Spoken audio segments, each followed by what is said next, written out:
देखिए बच्चों, आज मैं आपके लिए लेक्चर नंबर 2 में पढ़ा रहा हूँ कि केमिस्ट्री की परिभाषा और पदार्थ का वर्गीकरण।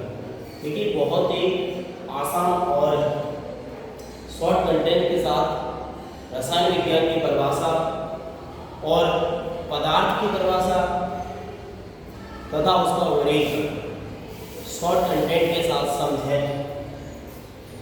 चलिए मैं स्टार्ट करता हूँ। सारे बच्चे ध्यान से सुने कि रसायन शास्त्र यानी केमिस्ट्री शब्द की उत्पत्ति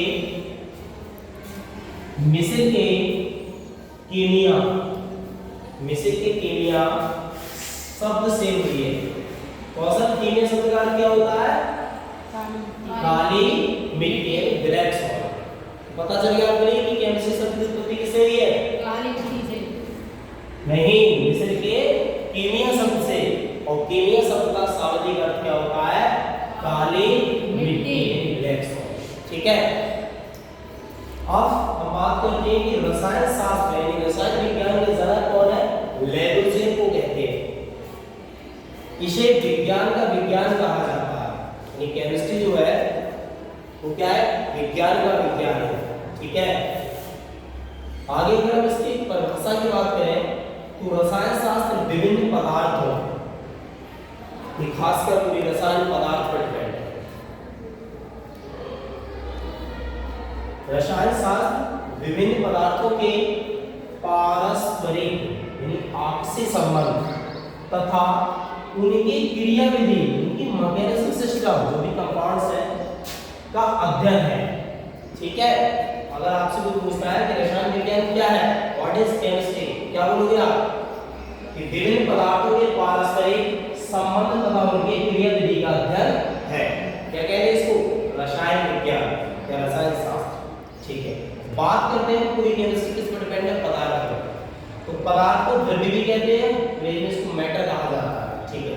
संसार के वे पदार्थ, संसार के वे पदार्थ जो क्या करते हैं? स्थान घेरते हैं तथा जिसमें क्या होता है? भार होता है, वेग वजन होता है, द्रव्यमान होता है। ठीक है। उन्हें क्या कहते हैं? पदार्थ कहते हैं। उन्हें क्या कहते हैं? पदार्थ कहते हैं। नोट में देखिए, विश्व की सभी वस्तुएं पदार्थ हैं। यहाँ पर एक क्वेश्चन मिलेगा हमारे लिए अब इम्पोर्टेंट। विश्व की सभी वस्तुएं क्या है? पदार्थ हैं, किंतु प्रकाश पदार्थ नहीं है। आज तक हमने परिभाषा में पढ़ा है, हमने यही सुना है, हमारे टीचरों ने पढ़ा है, संसार की सभी वस्तुएं पदार्थ हैं लेकिन प्रकाश पदार्थ नहीं है। बहुत अच्छे से याद रखें। ठीक है। प्रकाश पदार्थ नहीं है। कौशल, संसार में ऐसी कौन सी वस्तु जो पदार्थ नहीं है? ठीक है।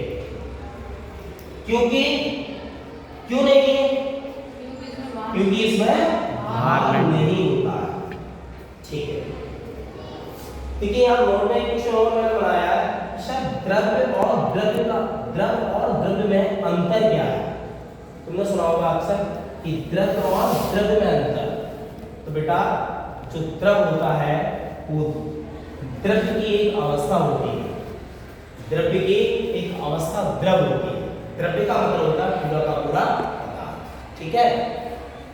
अब हम बात करते हैं पदार्थ के वर्गीकरण के बारे में। इसके बारे में पदार्थ के वर्गीकरण के बारे में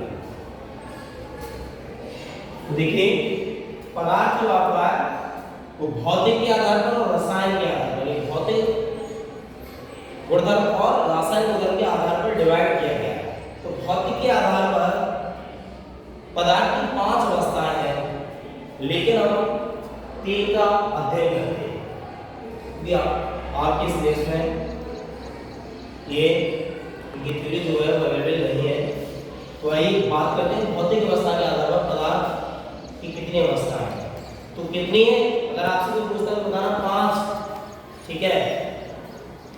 3 तो आप सभी को पता है, ठोस, द्रव, गैस, प्लाज्मा और बोस आइंस्टीन।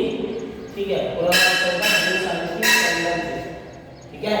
बात करते हैं रसायन के आधार पर। रसायन के आधार पर पदार्थ के 3 भाग हैं, तत्व, यौगिक और मिश्रण। तत्व के जो 3 भाग हैं, धातु, अधातु और उपधातु। यौगिक 2 प्रकार के, आपके कार्बनिक और मिश्रण भी दो प्रकार के आते हैं, समांगी और विषमांगी।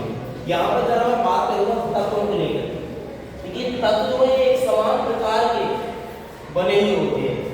तो आपकी जो प्रेडिक्ट टेबल आवर्स में 118 तत्व है। कितने हैं? 118 है। 118 में आपकी 91 धातु है, 22 आपकी उपधातु है, सॉरी अधातु है, और 5 आपकी क्या है? उपधातु। तो देखिए बेटा, मैंने आज आपके लिए लेक्चर नंबर 2 में बताया कि केमिस्ट्री की परिभाषा क्या है, इसके जनक कौन है, पदार्थ पर डिपेंड है, पदार्थ की परिभाषा क्या है, और पदार्थ का वर्गीकरण।